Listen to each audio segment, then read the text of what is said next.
Following a recent accident involving the death of a subcontract worker, the ruling party and government have called for a fundamental reform of workplace health and safety. They're also mulling ways to improve conditions for temporary workers. Kim Min-ji tells us more.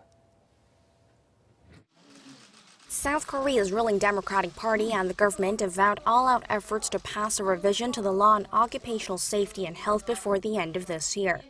The two sides held an emergency meeting on Wednesday in the wake of a recent accident at a local power plant that claimed a worker's life.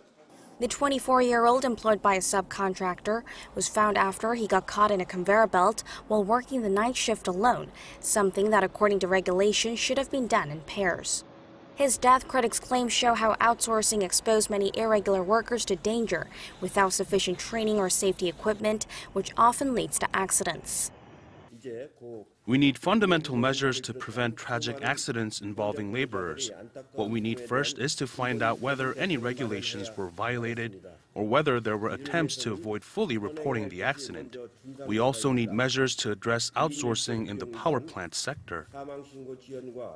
The revision will entail holding contractors more responsible, limiting the outsourcing of dangerous work, and stepping up sanctions to prevent industrial accidents.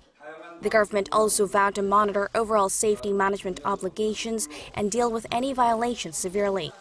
Besides that, they're seeking to add industrial accidents involving subcontractors to the criteria when the government assesses public corporations.